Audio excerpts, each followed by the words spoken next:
What's up, video game fans?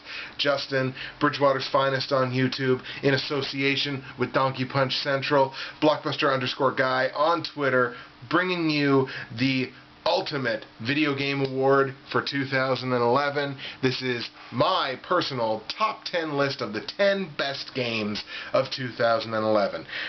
Won't be too many surprises, I don't think. Might be a couple of them on there, maybe a little closer to the top.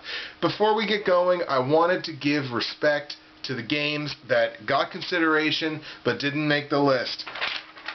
And I've got my list here, so we'll quickly go over them. Rise of Nightmares, Gears of War 3, Fear 3, NHL 12, which barely missed out on the list, Earth Defense Force Insect Armageddon, Shadows of the Damned, Fight Night Champions, Captain America Super Soldier, Dead Island, LA Noire, Dark Souls, and Corrupted. Those games came very, very close to making the list. As I said, NHL 12, I believe, was the last one to get knocked off the list. It was very, very close. So big respect to those 12 games. Those ones that just did not make the list but were still excellent games from this year. Let's not waste any more time. Let's get right into it with my top 10 video games on the year. My number 10 video game on the year, Mortal Kombat 9. This was such a great return to form for the Mortal Kombat series. We had to wait out through, quite a number of Mortal Kombat games that weren't bad, but they weren't what the old school fan base of Mortal Kombat was looking for, and this was exactly that. It actually had a good story to it. It had good graphics to it. The fatalities were awesome. There was nothing about Mortal Kombat that I didn't enjoy. To play the story from so many different perspectives, to swap around from character to character, was great. The way the fights were integrated right into the story, just awesome. So Mortal Kombat 9, you are number 10 game on my list of my top 10 video games for 2011. My number 9 game of 2011, WWE 12. I'm very happy to see WWE 12 move away from the sort of SmackDown versus Raw angle to downplay a lot of things that I thought the SmackDown vs. Raw series was going wrong on. WWE 12, a fantastic return to form. The game is huge. It's just, WWE 12 does so many things right for a wrestling game. Their create a wrestler is phenomenal as always. Create a finisher is definitely improved. Road to WrestleMania mode has definitely improved. WWE experience, the game just gives you a lot of options and a lot of customization. WWE 12, fantastic game.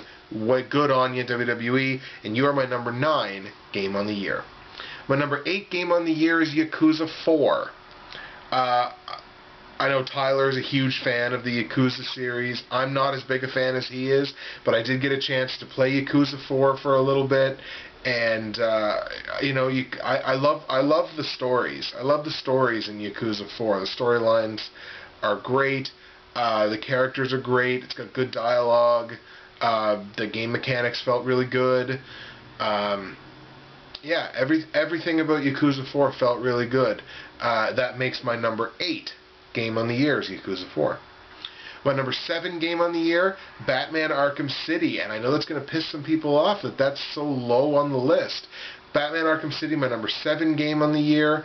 Tons of fun to play. Really good voice acting. I personally thought that the voice actors that did both Harley Quinn and, of course,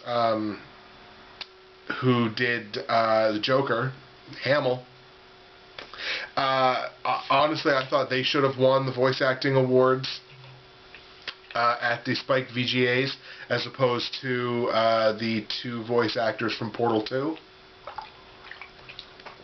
Not that they were bad, I just thought the 2 voice actors from Arkham City were definitely better. Game mechanics, flawless, virtually. Got a great story. you meet a large number of characters. Again, it's another instant example of the Batman game doing everything right. So, Batman Arkham City, you are my number, what were you? You were number 7 on my list. Number 6 on my list this year is Catherine, the little independent game that could. Catherine, obviously, it's a phenomenal story. You play your main character here who's in a relationship with a girl named Catherine, who also gets enticed by a succubus, also named Catherine. And the game gives you so much choice and gives you so much control over the way that it ends. I believe there's 9 different endings in the game. It's a game that it asks you these very deep sort of personal questions, but it's still a game that ultimately doesn't take itself too seriously, and it's got a perfect mix of comedy and, you know, deep interpersonal thought, and the fact, again, that it gives you so much choice in exactly what's happening. Catherine, fantastic gameplay experience, my number 6 game on the year. My number 5 video game on the year, The Elder Scrolls V Skyrim. And that's another one that people are going to say, wow, Skyrim's down to number 5? I know, but I got some interesting choices for you at the top. In any case, The Elder Scrolls V Skyrim, Elder Scrolls games have been great for a long time, and Skyrim is, for all of its flaws, it still gives you such a great gaming experience. It's so big, and there's so many things to do, and so many places to go, so many different enemies, so many different people to meet, and there's just so much to do. It's going to give you endless virtually replay value. My one gripe with it, and this is maybe a bit of a spoiler, when you beat the final boss, the game doesn't really end. So you can basically just keep going forever, which is not something that I like. I'm a video gamer that I like that sort of finality to it. Like, okay, cool, I've beaten the game's done. You know, I like that as a video gamer. Some people don't. But The Elder Scrolls V Skyrim, awesome game experience, my number 5 game on the year. My number 4 game on the year, and this is where people are going to start probably grumbling and questioning the validity of my list. Number 4 game on the year, Deus Ex Human Revolution. The original Deus Ex game was awesome. Shout out to my man Michael, who loved the first Deus Ex game. And Human Revolution was awesome. It gave you so many options with your character, different ways to build your character with the augmentation system. It's giving you a good storyline. It actually asks sort of a deep question about technology. You know, it's another game that does everything right. The graphics are great. The voice acting is really good. The AI is probably a little predictable, but, you know, ultimately that can be forgiven when you're given a gameplay experience like you're given in this game. Deus Ex Human Revolution, my 4th best game on the year. My 3rd best game on the year is Killzone 3, a PS3 exclusive shooter. I love the Killzone story, and I like the characters. I really, really liked the multiplayer in the game. The multiplayer plays quite well. The shooting mechanics are excellent. Again, I hate to keep coming back to it, but just a great game. It gives you everything that you would ask for in a shooter, and doesn't fundamentally shit the bed on any of them. Killzone 3 makes you my number 3 game on the year. Now we're going to give you the number 2 game on the year. My number 2 game on the year is Dynasty Warriors 7. And this is one of the ones that comes way out of nowhere. Dynasty Warriors 7. If you played any of the other Dynasty Warriors games, you know the story.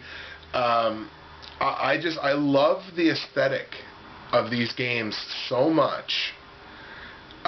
Just the whole atmosphere of the games, the story, the great dialogue, and I just love going out and beating up Asians. You know what I mean? That's the best part of the game, is going out and you just see this horde of people in front of you, and you know I'm going to be able to beat the shit out of each and every one of them with my hammer or whatever your weapon happens to be. Dynasty Warriors 7, I argue, is the best in the series. Certainly the best that's come out lately. Dynasty Warriors 7, my number 2 game on the year. Only surpassed by my number 1 favorite game on the year. My choice as the best game of 2011 is Terraria. And that's when I start losing viewers. Certainly lose the Minecraft viewers. Terraria, think Minecraft but with 2D sprites, which I prefer to the first person choppy, blocky graphics to Minecraft. Terraria is another one of these games where your main character, your character rather, is plopped in the middle of the world with a guide, and he is told to make his way in the world. He has to build himself a house. You mine. You go very deep underground. You mine for resources and minerals. Ultimately, if you get the right items, you summon bosses. You fight off enemies like slimes. And the reason that Terraria makes my number 1 game of the year is I've put more hours into that game than I have into Skyrim. Although it's getting close. But I've put a long time into Terraria. I've got a pretty good world built up, and you know, it's got multiplayer.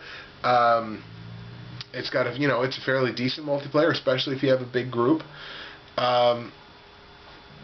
It's just an awesome game. It's just a really fun game, and it's a game that you can start playing and probably not realize you've been playing it for quite as long as you have.